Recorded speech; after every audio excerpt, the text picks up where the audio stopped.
guys, to my audience, especially from different parts of the world. Guys, this is how we prepare adobo, the simple one.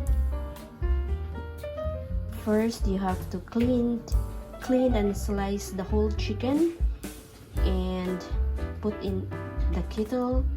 Put everything, enough water, and put the ginger, onion, and garlic.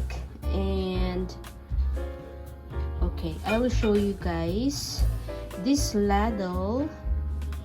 Okay, 3 of these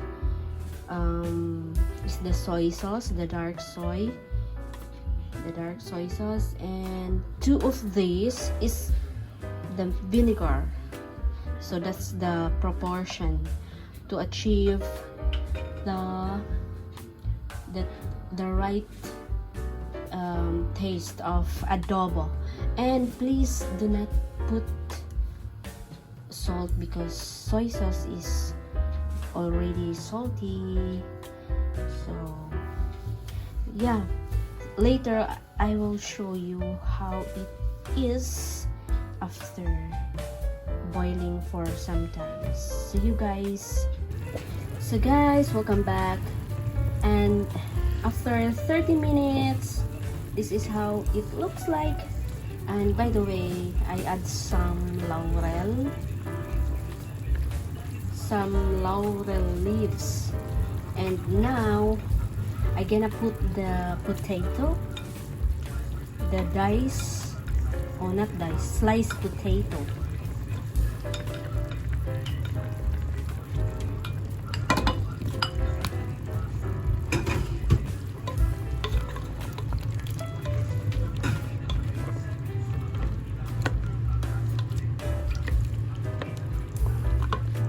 After maybe 15 minutes, it will be okay. Yes.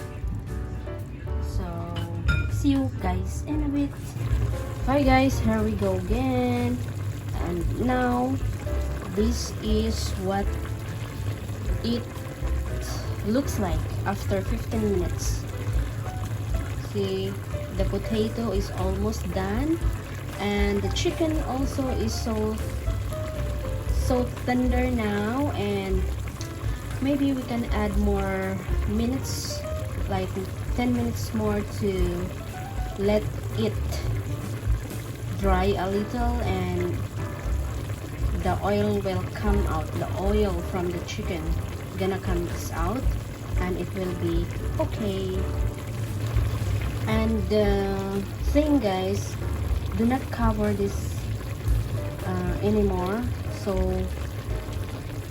it could help the vapor to escape. So yeah,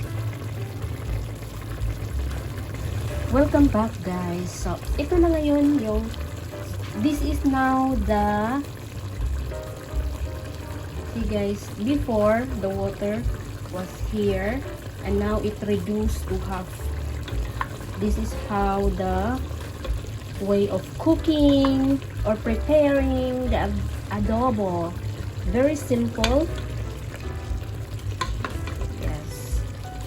See, the potatoes already done and the chicken already tender. And this adobo is very much paired or partner with the rice or ugali. So for the ugali people and the rice people, it could be adobo, it could be a very good match with it. Thank you for watching guys. Let's eat. Yalla, let's eat. Hi guys, if you have the ugali staple food for you, we have the rice and the adobo. And look at that, if you want to have some chili on your adobo, you can smash the chili on your plate. But me, I don't like chili, So yeah, pretty good. Look at that. Looks yummy. Looks yummy. And let's eat. Guys, look at how I put the adobo. This is chicken adobo. So look at that, how I spread the chicken on my rice. Then, and also the sauce.